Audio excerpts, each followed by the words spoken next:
আসসালামু আলাইকুম রহমতুল্লাহ। সুপ্রিয় শ্রোতামণ্ডলী ভাই বোনেরা, বিশ্বনবী সাল্লাল্লাহু আলাইহি সাল্লাম যখন দিনের দাওয়াত দেওয়া শুরু করলেন, তখন মক্কার কাফেররা বলতে লাগলো, হে গণক, সে জাদুকর, তাকে জিনে পেয়েছে, সে পাগল, সে রাত্রে এগুলা লেখে আর দিনে মানুষের কাছে প্রচার করে।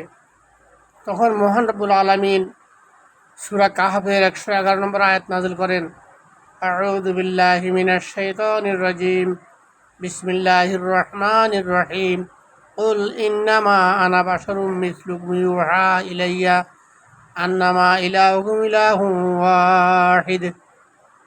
হে নবী, আপনি কাফেরদেরকে জানিয়ে দেন, বলে দিন, ব্যর্থ কণ্ঠে ঘোষণা করে দেন যে আমি পাগল নয়, আমি গণক নয়, আমি জাদুকর নয়, আমি কবি নয়, আমাকে জিনে ভূত ধরে নাই, আমি তোমাদের মতোই মানুষ, তোমাদের মধ্যে আমাদের ব্যাসকম হইল। আমার কাছে ঐশী বাণী আসে মহান রব্বুল আলম জিব্রাইলের মাধ্যমে। আমার কাছে প্রতিটি ক্ষেত্রে, প্রতিটি সময়, প্রতিটি মুহূর্তে যখন যে সমস্যার সম্মুখীন আমি হই, তখন আল্লাহ রব্বুল আলমিন জিব্রাইলের মাধ্যমে আমার কাছে আসমান থেকে সমাধান ফেরায়। তার নাম আল কোরআন। তাই তোমরা যারা আমাকে পাগল বলেছ, জিনে বলেছ, ভূত ধরে বলেছ, আমি কবি, আমি গণক, আমি কিছুই না।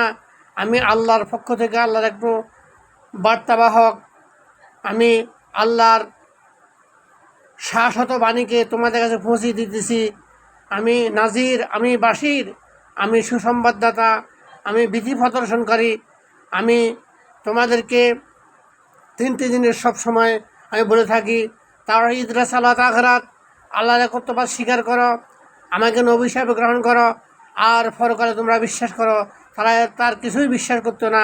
এই জন্য নবীকে তারা বিভিন্ন উপাধিতে ভূষিত করতো, বিভিন্ন অশ্লীল ভাষা ব্যবহার করতো, নবীর বিরুদ্ধে আচরণ করতো।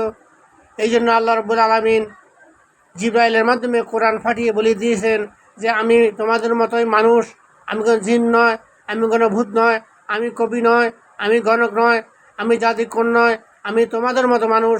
শুধু পার্থক্য হলো আমার কাছে ঐশী বাহী আল্লাহর পক্ষ থেকে জিব্রাইলের মাধ্যমে আমার কাছে কোরআন আসে সকল সমস্যার সমাধানের জন্য।